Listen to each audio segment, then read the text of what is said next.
What's up, everybody? Weston here with the Hidden Gibbon, back with another Daily Deck Tech video. Not as much energy as normal. I actually was in the ER twice today. Super fun, let me tell you. I got switched to a new medication from the one that I had been taking, and it caused stomach paralysis. For those of you who've never had it, oh my god, it is the most painful thing I've ever been through in my life. Even more than when I broke my arm in 3 places. Let me tell you, don't let that happen to you, friends. But I'm back, and I'm at it again. And one thing that always cheers me up is talking about Magic. So, today we have ourselves Pantlaza, Sun Favored. And I may have chosen this one in the group that I had already had done because I just watched the new Jurassic World movie while resting on my couch today on Netflix. So, without further ado, let's get straight into it. So, Pantlaza is a 4/4 for 2 generic and Naya. It has, whenever Pantlaza, the Sun Favored, or another dinosaur enters the battlefield under your control, you may discover X, where X is that creature's toughness. Do this only once each turn. Discover is kind of like a less broken and fixed cascade. It says exile cards from the top of your library until you exile a non-land card with that mana value or less, cast it without paying its mana cost, or put it into your hand. Put the rest on the bottom in a random order. See, very similar to Cascade. What we're going to be doing with this deck is doing dinosaur stuff. But we're going to be doing it on a budget. A lot of dinosaurs pay the creature type tax, if you will. Like there's an angel tax, a dragon tax. There's also, sadly, a dinosaur tax. And although I would have loved to shove all the Jurassic Park cards into this, most of the Jurassic Park cards at this point are like $50 each. So we're not going to be doing that. So, here are the creatures we do have, though. We're going to start off with Apex Allosaur. It's a 10/10 for 7 and 2 green, and when Apex Allosaur enters the battlefield, it fights up to 1 target creature you don't control, and then it has Enrage, which is when it's dealt damage, it fights up to 1 target creature you don't control. We have this card in here as kind of a way of mass removal, right? 10/10 is nothing to balk at. A lot of people, unless they're playing things like dragons, angels, or dinosaurs, aren't going to have big chungus creatures out there. And so what this creature is going to do is it's going to make it into play, and it's going to start killing your opponent's things. It also has a casting cost of 9, which allows us to discover pretty big amounts of things. Next, we do have a couple mana dorks in here. So we do have Birds of Paradise, mana dork. We have Fanatic of Ronus, who most likely will be able to tap for 4 in this deck because of so many big creatures. We have Hulking Raptor, who has Ward 2 as a 5/3 and puts 2 green into your mana pool at the beginning of turn. And then I would say pseudo mana dorks are things like Otapek Huntmaster, who makes your dinosaur spells cost 1 less, and then you can have a dinosaur gain haste. And then Marauding Raptor, which makes your dinosaurs cost 1 less, and when another creature enters the battlefield under your control, Marauding Raptor deals 2 damage to it. If it's a dinosaur dealt damage this way, Marauding Raptor gets +2/+2. What's really fun and interesting is if you play this card with the card Polyraptor, it ends the game in a draw if an opponent cannot break the loop, because it will continuously make them and make him huge, and there's no way to break it. We have Curious Allosaur here, which is Vigilance, Reach, and whenever a dinosaur you control deals combat damage to a player, draw a card. So it's a utility. It's also a 2/5, so not the worst blocker in the world. We have Dinosaurs on a Spaceship, which is just silly, let me tell you. It's a 7/7 for 6 in Boros. Vigilance, Trample, and other dinosaurs you control get +1/+1, have Vigilance and Trample. It's essentially a Dinosaur Lord for big mana. You can also suspend it for 5 mana, but I don't know why you would want to do that, because its suspend ability is as follows. Whenever a time counter is removed from Dinosaurs on a Spaceship while it's exiled, you create a 2/2 red and white dinosaur creature token with flying and haste. Yes, that does mean that you will get a whole bunch of little 2/2 dudes, but sometimes playing it for 6 is just the better play. Choose your strategy wisely. Earthshaker Dreadmaw is trample, and when it enters the battlefield, draw a card for each other dinosaur you control. We have Little Atali. I say that like he is really little, but he's a 6/6 for 6, and whenever he attacks, exile the top card of each player's library, then you may cast any number of spells from among those cards without paying their mana cost. We have Galta and Mavrin. It's a dinosaur vampire, because you got a vampire on top of the dinosaurs. It's 12/12 for 3, 2 green and 2 white. Trample, and whenever you attack, choose one. Create a tapped and attacking XX green dinosaur creature token with trample, where X is the greatest power amongst other attacking creatures. And create X11 white vampire creature tokens with lifelink, where X is the number of other attacking creatures. Honestly, I would probably choose the vampire one because of the lifelink and giving you go wide strategy for blockers. We have Gishath, Sun's Avatar. It's a 7/6 for 8. Vigilance, Trample, Haste, and with Gishath, Sun's Avatar deals combat damage to a player. Reveal that many cards from the top of your library. Put any number of dinosaur creature cards from among them onto the battlefield, and the rest on the bottom of your library in a random order. We have Kolga and Yadaro, aka Godzilla and King Kong, that we have at home. It is when Kolga and Yadaro enter the battlefield, choose one. It gains trample and haste until end of turn, or it fights target creature you don't control. You can also discard it to destroy up to one target artifact or enchantment and shuffle it into your library from your graveyard, and draw a card. This is a good little bit of spot removal for people's artifacts and enchantments, and doesn't permanently get rid of your card.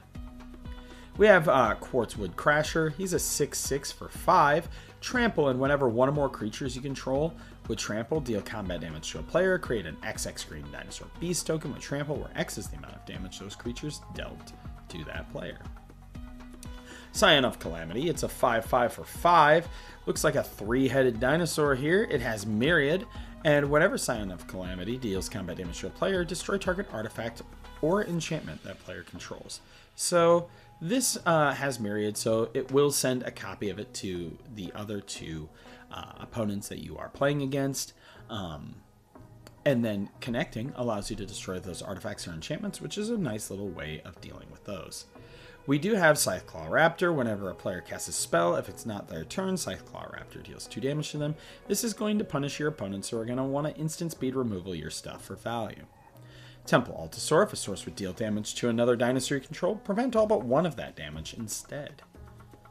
Yep. Thrashing Brontodon. He's pretty simple. He's a 3-drop, and you can pay 1 and sacrifice him to destroy an artifact or enchantment.